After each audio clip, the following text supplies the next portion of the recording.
नमस्कार, welcome to success point. आज कक्षा 10 की जो राष्ट्रीय शैक्षिक अनुसंधान परिषद उदयपुर द्वारा तैयार की गई जो कार्य पुस्तिका है, तो इसके मानव नेत्रम रंग बिरंगा संसार के कार्यपत्रक के सभी प्रश्नोत्तरों का सॉल्यूशन हम देखेंगे। तो पहला प्रश्न है, ये सभी प्रश्न जो हैं वो बोर्ड द्वारा तैयार किए गए हैं, इसलिए ये वैसे ही जो है महत्वपूर्ण हो जाते हैं, तो इनको आपको कंप्लीट कर लेना है। इसके अलावा जो क्वेश्चन बचते हैं वो आपको किताब वगैरह से पढ़ लेने हैं, तो निश्चित रूप से पूरा पार्ट कंप्लीट हो जाएगा। पहला प्रश्न है, मानव नेत्र का नामांकित चित्र बनाइए। तो आप चित्र देख सकते हैं, ये आपको चित्र जो है वो बना देना है। मैं थोड़ा समझा देता हूँ आपको। तो देखिए, ये डबल लेयर में बनाना पड़ेगा, क्योंकि मानव नेत्र जो है वो दो भागों में, इसकी जो कितनी लेयर होती है, दो लेयर होती है। ये पीछे का दृष्टि पटल जिसमें प्रतिबिंब बनता है, ये दृक् तंत्रिका, यहाँ से संवेदनाएं कहाँ तक जाती है, मस्तिष्क तक जाती है। ये बीच में जो बन रहा है ये लेंस बन रहा है, और यहाँ पे भरा होता है कौन सा द्रव, काचाभ द्रव, और आगे जो भरा होता है वो क्या होता है, नेत्रोद द्रव भरा होता है। ठीक है, इस प्रकार से इसकी एक दो बार प्रैक्टिस करेंगे आप, निश्चित रूप से बन जाएगा। उसके बाद में अगले प्रश्न की तरफ चलते हैं। तो मोतियाबिंद से आप क्या समझते हैं? तो मोतियाबिंद किसे कहते हैं? तो मोतियाबिंद आंख की वह स्थिति है जहाँ पर आंखों में दूधिया प्रभाव के कारण आपकी दृष्टि धुंधली हो जाती है। मोतियाबिंद से ग्रसित लोगों की आंखों पर धुंधला बिंब बनता है, यानी कि जो प्रतिबिंब बनता है वो कैसा बनता है, धुंधला सा, दिखता नहीं ढंग से, जिसकी वजह से उन्हें रात में देखने में मुश्किल होती है, साथ ही तेज रोशनी में भी दिक्कत आती है। तो ये जो अधिकतर ये समस्या जो होती है बुढ़ापे में होती है। तो ये हो गया मोतियाबिंद। अगला क्वेश्चन है, 0.5 मीटर फोकस दूरी वाले लेंस की क्षमता ज्ञात करनी है। तो लेंस की क्षमता का सूत्र होता है 1/f।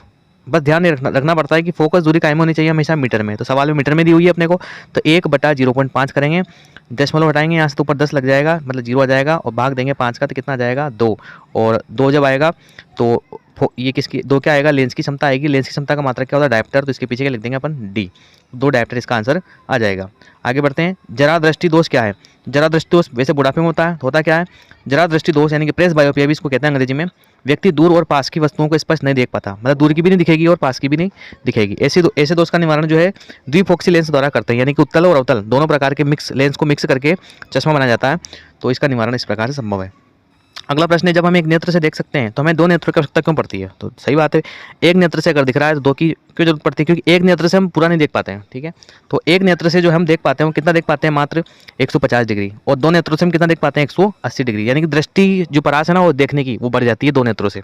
तो मानव आंखों की एक जोड़ी में लगभग 180 डिग्री देखने की क्षमता होती है, लेकिन एक आंख में 150 डिग्री देखने की क्षमता होती है, और इसकी वजह से मनुष्य दूर रखी वस्तुओं के बीच सापेक्ष दूरी को सटीक रूप से निर्धारित करने में सक्षम है। तो 2 आंखों से हम अच्छा देख पाते हैं, इसलिए 2 नेत्रों की आवश्यकता पड़ती है। मानव नेत्र जिस भाग पर किसी वस्तु का प्रतिबिंब बनाते हैं, तो कौन से भाग पर प्रतिबिंब बनता है? तो दृष्टि पटल पर प्रतिबिंब बनता है। नेक्स्ट प्रश्नों को 3 कार्यपत्रक हैं इस पाठ के। तो ये दूसरा कार्यपत्रक, इंद्रधनुष क्यों बनता है? तो एक इंद्रधनुष एक प्राकृतिक वर्णक्रम बारिश के बाद आकाश में दिखाई देता है, यानी कि रंगों का समूह दिखाई देता है। यह वातावरण में मौजूद पानी की छोटी बूंदों द्वारा सूर्य के प्रकाश के प्रकीर्णन के कारण होता है, यानी कि पानी की जो बूंद होती है ना उसमें से प्रकाश अंदर प्रवेश करता है तो अंदर टकराता है, बाहर निकलता है, फिर बाहर निकलता है। तो जब ये प्रकाश बाहर निकलता है तो कितने रंगों में बढ़ जाता है, 7 रंगों में ये बढ़ जाता है। तो इस प्रकार से हमें इंद्रधनुष दिखाई देता है, और हमेशा जो इंद्रधनुष है वो सूर्य के विपरीत दिशा में ही बनता है। और यहाँ पर जो प्रिज्म का काम कौन करती है, पानी की छोटी बूंदें प्रिज्म का कार्य करती हैं। अगला प्रश्न है, अंतिम पंक्ति में बैठे व्यक्ति या किसी विद्यार्थी को श्याम पट्टे पर लिखा हुआ जो है पढ़ने में कठिनाई आती है, यह विद्यार्थी किस दोष से पीड़ित है और इसका निवारण किस प्रकार से किया जा सकता है? तो ये जो विद्यार्थी है, श्याम पट्टे इसको नहीं दिख रहा है, इसका मतलब निकट दृष्टि दोष से पीड़ित है। निकट दृष्टि दोष में होता क्या है कि व्यक्ति को निकट की वस्तु तो साफ दिखती है परंतु दूर की साफ नहीं दिखती है, और श्याम पर जो है वो दूर दृष्टि दूर में ही आएगा, निकट में नहीं आएगा। ठीक है, तो ऐसे व्यक्ति को निकट दृष्टि दोष है, और उसको निवारण के लिए हम कौन सा लेंस काम में लेंगे, अवतल लेंस काम में लेंगे। और दूर दृष्टि दोष के निवारण के लिए हम कौन सा लेंस काम में लेते हैं, उत्तल लेंस काम में लेते हैं। अगला प्रश्न है, सूर्योदय के समय सूर्य रक्ताभ यानी कि लाल क्यों दिखता है? तो सूर्योदय एवं सूर्यास्त के समय सूर्य की किरणें पृथ्वी के वायुमंडल में अधिक दूरी तय करती है, यानी कि सूर्य जो होता है ना क्षितिज के समीप होता है, इसलिए जिसके कारण सूर्य के प्रकाश का प्रकीर्णन हो जाता है। क्योंकि लाल रंग का जो प्रकाश है उसका प्रकीर्णन बहुत कम होता है, यानी कि लाल रंग का प्रकाश फैलता नहीं है, और नीले रंग का जो प्रकाश है वो ज़्यादा फैल जाता है ना। लाल रंग का प्रकाश फैलता नहीं है तो हमारी आंखों तक पहुंचता है, इसलिए हमें सूर्य जो है वो लाल रंग का दिखाई देता है। अगला प्रश्न है, स्वच्छ आकाश का रंग नीला क्यों दिखता है? तो वायुमंडल में धूल तथा जल के अनगिनत कण उपस्थित होते हैं, ये कण नीले रंग के प्रकाश का प्रकीर्णन करते हैं, यानी कि नीले रंग को पूरे आकाश में फैला देते हैं, क्योंकि इस रंग का तरंग सबसे कम होता है। लाल रंग का तरंग ज़्यादा होता है, नीले रंग का सबसे कम होता है, इसलिए नीला रंग ज़्यादा फैलता है, लाल रंग कम फैलता है। अब नीला रंग फैलता है इसलिए हमें आकाश नीला दिखाई देता है। अगला प्रश्न है, अपवर्तन होने का क्या कारण है? तो अपवर्तन की परिभाषा पूछ रहा है डायरेक्टली कि एक माध्यम से दूसरे माध्यम में पहुंचने वाली तरंग की गति की दिशा में परिवर्तन हो जाता है, यानी कि प्रकाश की दिशा में परिवर्तन हो जाता है, जिसे अपवर्तन कहते हैं। प्रकाश जब एक माध्यम से दूसरे माध्यम में प्रवेश करता है तो अपने पथ से विचलित हो जाता है, इस कारण से ही क्या होता है, अपवर्तन होता है।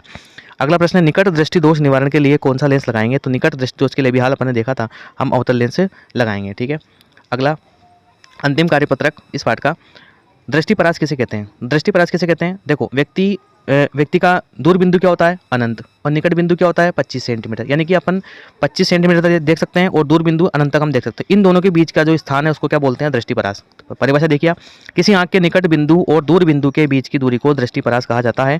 सामान्य आंख के लिए कितना होता है? 25 सेंटीमीटर से लेकर के अनंत तक होता है। इसके बीच की जो दूरी है किसमें आएगी? दृष्टिपरास के बीच में आएगी, कि हम यहाँ तक हम देख सकते हैं। ठीक है, 25 सेंटीमीटर के नज़दीक का नहीं दिखेगा, अनंत के बाद का अपने को नहीं दिखेगा।